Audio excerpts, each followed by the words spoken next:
Hello students, कैसे हो आप सब स्टूडेंट्स। प्रीवियस वीडियो में हमने टॉपिक कवर किया था विच इज़ एलिमिनेशन मेथड और उसी के बेसिस पे हमने एक्सरसाइज कंप्लीट की थी विच इज़ 3.4।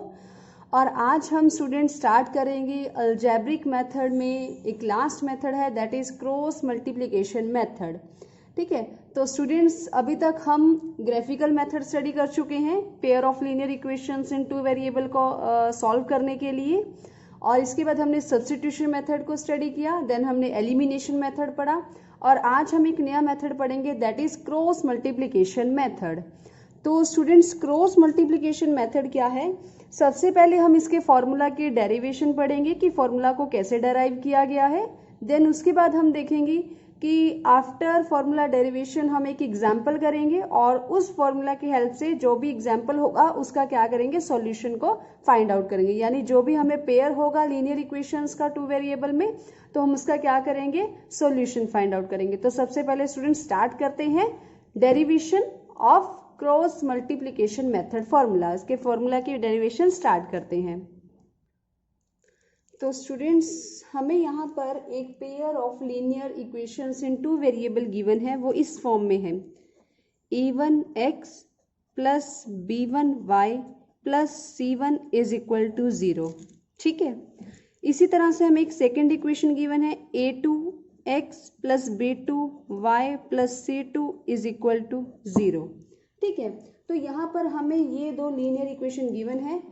इसे एक को मान लेते हैं हम first equation and this is second equation. ठीक है, दिस इज सेकेंड इक्वेशन।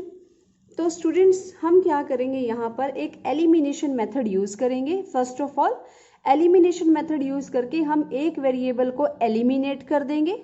ठीक है, और जिससे हमें दूसरे वेरिएबल की वैल्यू मिल जाएगी, और दूसरे वेरिएबल की जो भी वैल्यू मिलेगी उसे किसी एक इक्वेशन में पुट करके हम दोनों वेरिएबल्स की वैल्यू को फाइंड आउट करेंगे।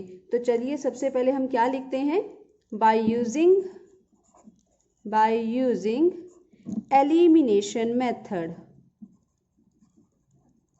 एलिमिनेशन मेथड का हम यूज करेंगे, और एलिमिनेशन मेथड का जब स्टूडेंट्स यूज करेंगे तो हम क्या करेंगे, मैं सबसे पहले यहाँ पर y वेरिएबल को रिमूव करना चाहती हूँ। ठीक है, तो हम यहाँ क्या करेंगे, y वेरिएबल को रिमूव करेंगे। तो y वेरिएबल को रिमूव करने के लिए क्या करेंगे स्टूडेंट्स, हम y के कोफिशिएंट को इक्वल बनाना है। तो इक्वल कोफिशिएंट बनाने के लिए क्या करेंगे, b2 को मल्टीप्लाई करेंगे फर्स्ट इक्वेशन से एंड b1 को मल्टीप्लाई करेंगे सेकेंड इक्वेशन से। तो मैं यहाँ पर लिखती हूँ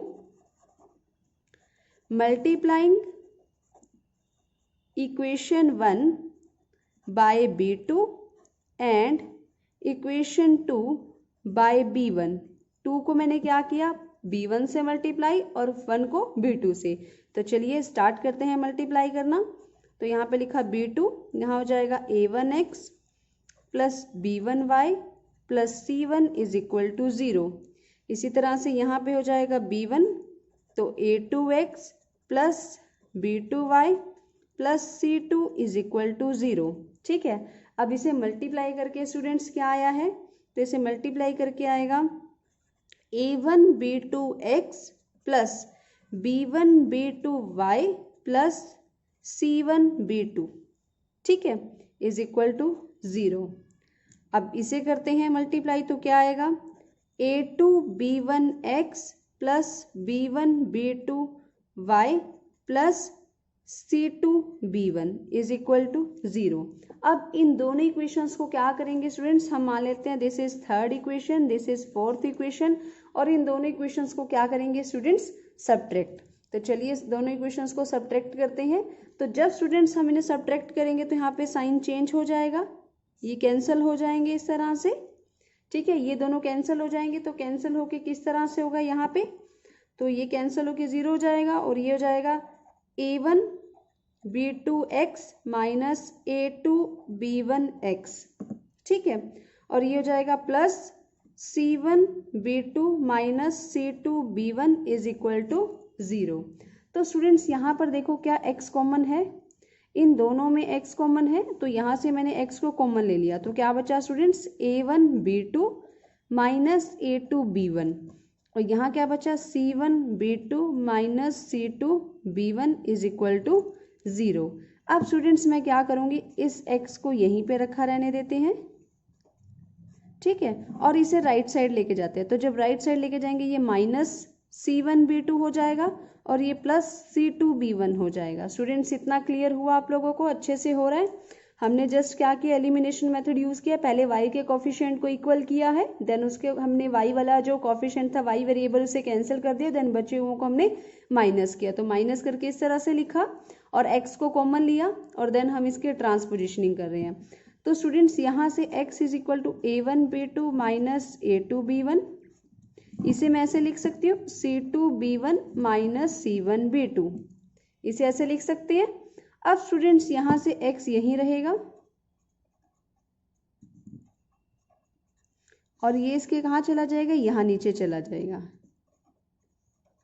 तो स्टूडेंट्स यहाँ से x की वैल्यू क्या आई है हमारे पास, C2B1 minus C1B2 divided by A1B2 minus A2B1। So this is the value of x, B1 C2 minus B2 C1 divided by A1 B2 minus A2 B1। ठीक है, अब हम स्टूडेंट्स क्या करेंगे, आपको याद होगा एलिमिनेशन मेथड में क्या था, हम जो भी वेरिएबल की वैल्यू को फाइंड आउट करते हैं हम उसे किसी भी एक इक्वेशन में पुट करते हैं और वहां से दूसरे वेरिएबल की वैल्यू को फाइंड आउट करते हैं। तो हम क्या करेंगे स्टूडेंट्स, इस जो भी x की वैल्यू आई है हम इसे इक्वेशन नंबर 1 में पुट करेंगे। तो चलिए इसे पुट करते हैं।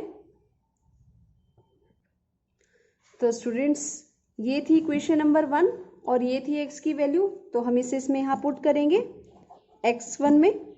तो यहाँ हमने पुट किया B1 C2 minus B2 C1 divided by A1 B2 minus A2 B1, ठीक है, plus BY1 plus C1 is equal to 0।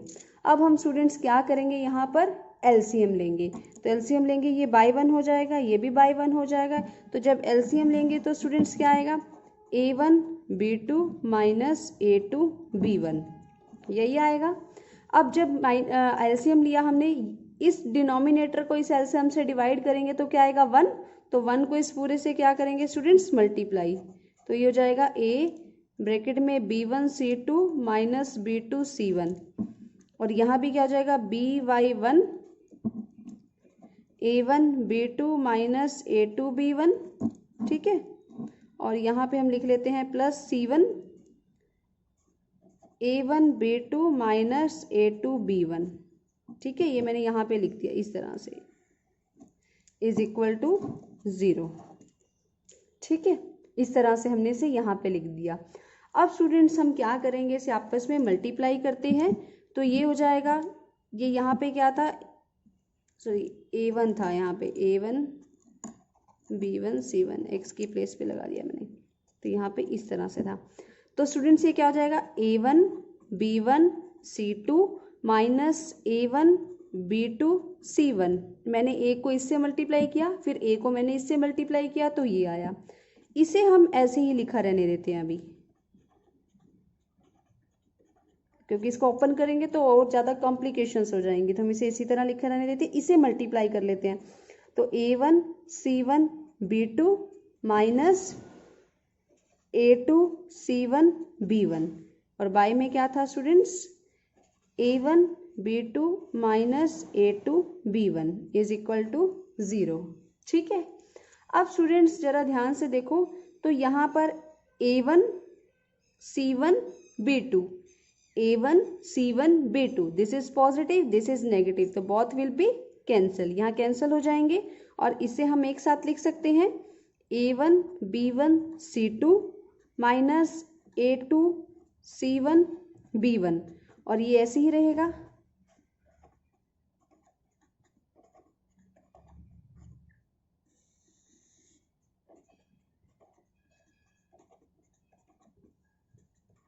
ठीक है, अब स्टूडेंट्स ध्यान से देखो, क्या इस वाली दोनों टर्म्स में से हम यहाँ पर B1 कॉमन है, तो मैं यहाँ से B1 कॉमन ले सकती हूँ। जब मैंने B1 कॉमन लिया, यहाँ क्या बचा A1 C2 माइनस यहाँ क्या हो जाएगा A2 C1 और यहाँ क्या हो जाएगा BY1 a1 b2 minus a2 b1। और स्टूडेंट्स ये उधर जाकर क्या होगा, मल्टीप्लाई। तो जब मल्टीप्लाई होगा तो ये क्या हो जाएगा, जीरो ही हो जाएगा, इस तरह से। ठीक है, तो हम इसे ऐसे लिख सकते हैं b1 a1 c2 minus a2 c1 plus by1 a1 b2 minus a2 b1 is equal to 0। ठीक है, अब हम क्या करेंगे स्टूडेंट्स, यहाँ पर एक जो भी एक्सप्रेशन है उसे उस साइड ले जाएंगे। तो स्टूडेंट्स हमने क्या किया, ये वहीं से एक्सप्रेशन स्टार्ट किया। तो देखो अब हमें यहाँ पर y की वैल्यू निकालनी है स्टूडेंट्स, y की वैल्यू फाइंड आउट करनी है। तो हम इस वाले पूरे टर्म को उधर लेकर जाएंगे। तो ये यहाँ पे रहेगा by b1y a1 b2 minus a2 b1। और जब इसे उधर जीरो में से माइनस करेंगे स्टूडेंट्स तो ये b1 यहीं पर रहेगा और इसके साइन चेंज कर देते हैं हम। तो ये हो जाएगा पॉजिटिव यानी a2 c1 और ये हो जाएगा नेगेटिव a1 c2। ठीक है, और यहाँ पर हम इसे कैसे लिखते हैं, यहाँ पे अब हम क्या करेंगे स्टूडेंट्स,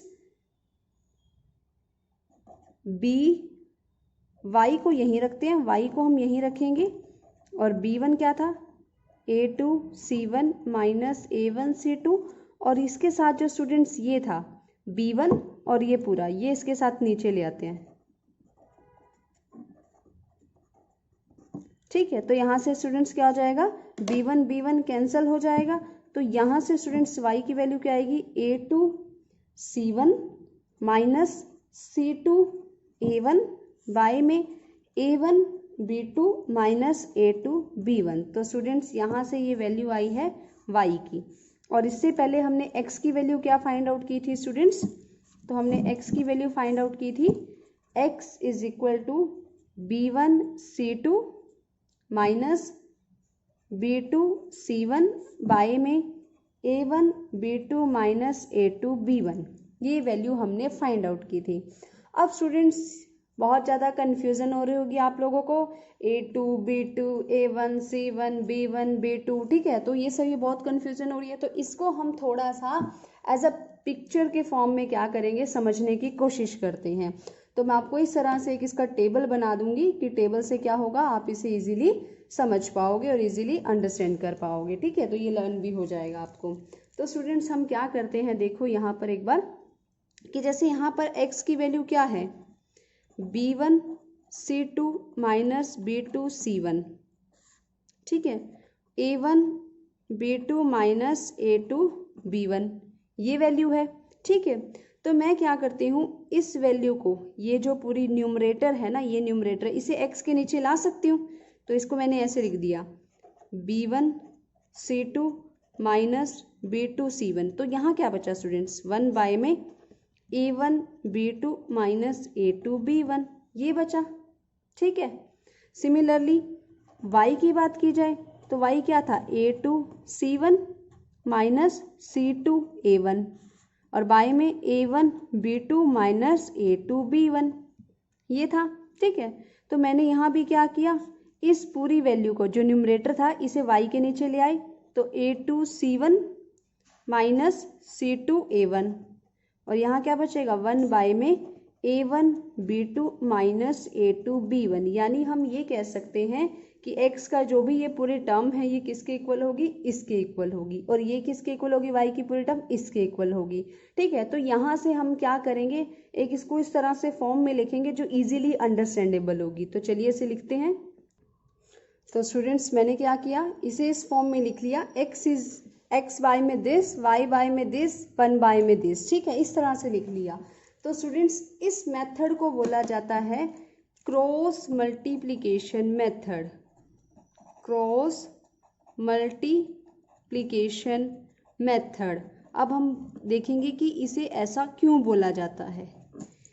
ये जो पूरा फॉर्मूला आया है ये फॉर्मूला है क्रॉस मल्टीप्लिकेशन मेथड का, बट इसे क्रॉस मल्टीप्लिकेशन मेथड क्यों कहा जाता है, तो चलिए हम देखते हैं क्यों कहा जाता है इसे। जैसे स्टूडेंट्स यहाँ पर हमारे पास दो हमने इक्वेशन जो स्टार्टिंग में कंसीडर की थी वो थी a1x b1y plus c1 is equal to 0, a2x plus b2y plus c2 is equal to 0, यही कंसीडर की थी। तो स्टूडेंट्स यहाँ से हम किस तरह से फाइंड आउट करेंगे एक्स वाई और 1। हम यहाँ पे लिख लेते हैं B1 B2 C1 C2 A1 A2 और दोबारा से फिर लिखेंगे B1 B2। So this is for x, this is for y and this is for 1। अब हम क्या करेंगे स्टूडेंट्स, ये फाइंड आउट करने के लिए x y और 1 फाइंड आउट करने के लिए हम क्या करेंगे, इनकी क्रॉस मल्टीप्लिकेशन इस तरह से, ठीक है। तो ये B1 C2 से मल्टीप्लाई होगा, B2 C1 से मल्टीप्लाई होगा, ये इस तरह से, देन ये, ठीक है, इस तरह से मल्टीप्लाई होगा। तो जब इस तरह से मल्टीप्लाई करोगे स्टूडेंट्स, तो x पे हमें क्या मिलेगा, एक्स वाई में B1 C2 minus B2 C1, than equal में y में हमें क्या मिलेगा, C1 A2 minus C2 A1, then हमें 1 के बाय में क्या मिलेगा, A1 B2 minus A2 B1। तो इस तरह से हमें ये तीनों इसकी वैल्यू मिल जाएंगी। तो यहाँ से हम इस पूरे x को इसके इक्वल रखेंगे, तो यहाँ से हमें इन दोनों की वैल्यू मिल जाएगी x और y की। सिमिलरली y को इस 1 के इक्वल रखेंगे, तो यहाँ से हमें y की वैल्यू मिल जाएगी। इसमें हम वेरिएबल्स को क्या करते हैं स्टूडेंट्स, जो वेरिएबल्स का कोफिशिएंट है उनके क्रॉस मल्टीप्लिकेशन करते हैं। That's why this method is known as cross multiplication method. इसे बोला जाता है क्रॉस मल्टीप्लिकेशन मेथड। तो स्टूडेंट्स हमने पढ़ी है इसका जो फॉर्मूला था उसकी डेरिवेशन, ठीक है, इसको डेराइव कैसे करते हैं, और साथ ही हमने क्या देखा है कि इसको क्रॉस मल्टीप्लिकेशन मेथड क्यों कहा जाता है, ठीक है। तो चलो स्टूडेंट्स एक बार इसका हम क्या करते हैं, एग्जाम्पल ट्राई कर लेते हैं। फॉर एग्जाम्पल हमें कोई दो इक्वेशन गिवन हो तो हम उसमें ये जो मेथड है अप्लाई करके उसके कैसे सॉल्यूशन को फाइंड आउट करेंगे। तो चलिए स्टार्ट करते हैं इसका एक एग्जाम्पल। तो स्टूडेंट्स यहाँ पे ये दो इक्वेशन हमें गिवन है, इन दोनों इक्वेशन की हमें जो सॉल्यूशन को फाइंड आउट करना है वो करना है बाय क्रॉस मल्टीप्लिकेशन मेथड। तो क्रॉस मल्टीप्लिकेशन मेथड के लिए हमारे पास जो वेरिएबल्स हैं उनकी वैल्यूज हैं, तो हम सबसे पहले क्या बनाएंगे, वो टेबल बना लेते हैं जिसके थ्रू हम क्या करते हैं, वैल्यूज को फाइंड आउट करते हैं।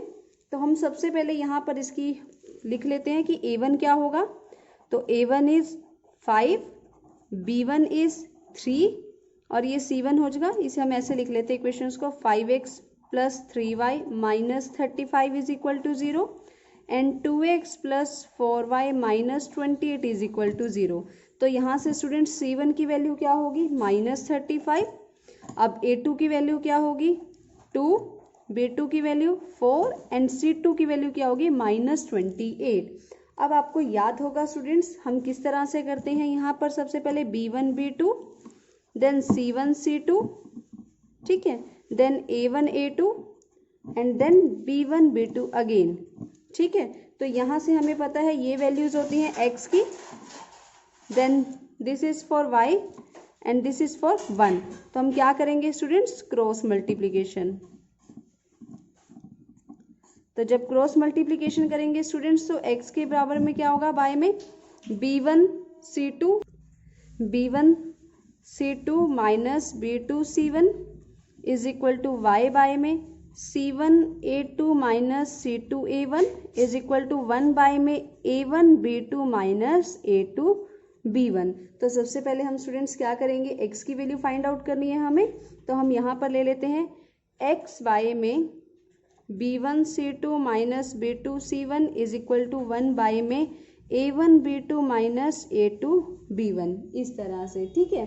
तो यहाँ पर हम इसकी वैल्यू को फाइंड आउट कैसे करेंगे स्टूडेंट्स, तो हम यहाँ पर लिख लेते हैं x की वैल्यू हमें यहाँ पे फाइंड आउट करनी है, तो इसको इस तरह से लिख लेते हैं स्टूडेंट्स x। अब B1 क्या था students, 3 and C2 is minus 28, तो 3 into minus 28, then minus B2 क्या था हमारे पास 4 एंड C1 इज माइनस 35, और यहाँ पर क्या होगा A1 B2, तो A1 है 5 एंड B2 है 4, तो 5 इंटू 4, और यहाँ पे A2 क्या है 2, तो यहाँ पर A2 की वैल्यू क्या है स्टूडेंट्स 2 एंड B1 क्या है 3, तो ये हो जाएगा 2 इंटू 3। तो चलिए हम इसे सॉल्व करते हैं। तो ये हो जाएगा स्टूडेंट्स x y में 3 को -28 से किया तो -84, देन यहाँ पे करेंगे तो माइनस माइनस प्लस हो जाएगा और ये हो जाएगा 140 और यहाँ पे हो जाएगा स्टूडेंट्स 1/20 -6, तो x बाय में क्या हो जाएगा यहाँ पे, और यहाँ हो जाएगा, तो यहाँ पे हम क्या करेंगे स्टूडेंट्स, क्रॉस मल्टीप्लाई, तो ये 56 ऊपर चला जाएगा तो यहाँ आ जाएगा 4, तो यहाँ से स्टूडेंट्स हमें x की वैल्यू क्या मिली है 4, तो x इज इक्वल टू 4। तो इसी तरह से हम क्या फाइंड आउट करेंगे अब y की वैल्यू, तो स्टूडेंट्स अब क्या करेंगे हम y की वैल्यू फाइंड आउट करते हैं, तो y की वैल्यू फाइंड आउट करने के लिए ठीक है, तो यहाँ पे हमें y की वैल्यू फाइंड आउट करने के लिए ये वैल्यूज चाहिए थी और ये फॉर्मूला में हमें अप्लाई करना है, ठीक है, और हमें यहाँ पर इज इक्वल टू 1 के भी रखना है, तो ये हो जाएगा स्टूडेंट्स y ये आया है और यहाँ पर क्या था 1 बाय में, चलो हम इसे ऐसे भी फाइंड आउट कर सकते हैं या फिर ऐसे भी कर सकते हैं, y is equal to C1A2 minus C2A1 is equal to 1 by में A1B2 माइनस A2B1, इस तरह भी लिख सकते हैं, ठीक है। तो स्टूडेंट्स यहाँ पे हमें y फाइंड आउट करना है, तो C1 वैल्यू क्या है -35 और A2 क्या है हमारे पास 2 और C2 क्या है -28 और A1 क्या है 5 और यहाँ से A1 क्या था students 5, B2 4 and A2 2 and B1 is 3, तो इस तरह से हम इसे मल्टीप्लाई करेंगे स्टूडेंट्स, तो ये करेंगे यहाँ पे क्या हो जाएगा -70, ये माइनस माइनस प्लस हो जाएगा, ये हो जाएगा 140, देन 1/20 -6, तो स्टूडेंट्स ये हो जाएगा y/70 एंड 1/14। अब स्टूडेंट्स ये जो 70 है ये ऊपर चला जाएगा तो ये कट हो जाएगा, तो यहाँ से स्टूडेंट्स y की वैल्यू क्या आई है 5। तो स्टूडेंट्स हमने यहाँ पर कौन सा मेथड यूज़ किया, क्रॉस मल्टीप्लिकेशन मेथड का यूज़ करके यहाँ पर हमने जो पेयर ऑफ लीनियर इक्वेशन था इन 2 वेरिएबल, उसमें x की वैल्यू को 4 फाइंड आउट किया है और y की वैल्यू क्या फाइंड आउट की है 5। So this is the solution of the pair of linear equations in 2 variable, correct है स्टूडेंट्स। और स्टूडेंट्स आप लोगों को एक और बात बताना चाहती हूँ, अभी जो एक्सरसाइज हम स्टार्ट करेंगे दैट इज 3.4, तो उसमें आप लोगों को एक बार वो जो हमने स्टार्टिंग में पढ़ा था कि इंटरसेक्टिंग लाइंस कब होती हैं, एक बार थोड़ा सा उसे रिकॉल कर लेते हैं क्योंकि इसमें इसकी ज़रूरत पड़ेगी एक्सरसाइज में। तो जैसे स्टूडेंट्स आपको याद होगा, अगर A1/A2 is not equal B1/B2, अगर A1 और A2 और B1 B2 इक्वल नहीं है, इसका मतलब ये कौन सी लाइन है, इंटरसेक्टिंग लाइंस है, और इंटरसेक्टिंग लाइंस का जो सॉल्यूशन होता है वो क्या होता है, यूनिक सॉल्यूशन।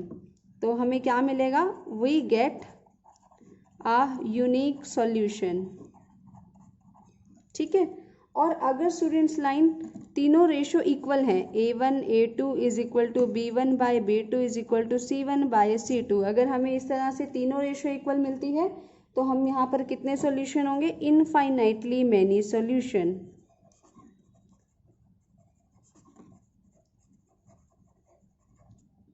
ठीक है। और अगर स्टूडेंट्स यहाँ पर A/A2 और B/B2 यानी दो पहली रेशो अगर सेम होंगी but not equal to third ratio यानी C1/C2, तो हमें यहाँ पर क्या होगा, no solution, so there is no solution. तो ये मैं आपको इसलिए बता रही हूँ, आई होप आप लोगों को अच्छे से याद होगा, और लेकिन मैंने आपको ये इसलिए बताया स्टूडेंट्स क्योंकि एक्सरसाइज में हमें इसकी ज़रूरत पड़ेगी, तो इसलिए मैंने ये थोड़ा सा आपको बता दिया ताकि हमें एक्सरसाइज स्टार्ट करने के लिए ये ना हो आप लोगों को कोई बहुत पहले की वीडियो देखनी पड़े, तो ये आपको आई होप अच्छे से याद होगा, ठीक है। तो इसकी हेल्प से हम क्या करेंगे, एक्सरसाइज 3.4 को सोल्व करेंगे। तो स्टूडेंट्स आज हमने स्टडी किया है cross multiplication method, how to derive the formula of cross multiplication method, why such method is known as cross multiplication method, उसे क्यों बोला जाता है और कैसे हमने उसके फॉर्मूला को डेराइव किया, और साथ ही हमने एक एग्जांपल को डिस्कस किया जिसके बेसिस पे हमने ये देखा है कि कैसे क्रॉस मल्टीप्लिकेशन मेथड को यूज़ किया जाता है। तो मिलते हैं स्टूडेंट्स आपसे नेक्स्ट वीडियो में एक्सरसाइज 3.5 के साथ। Till then bye bye, take care, study hard.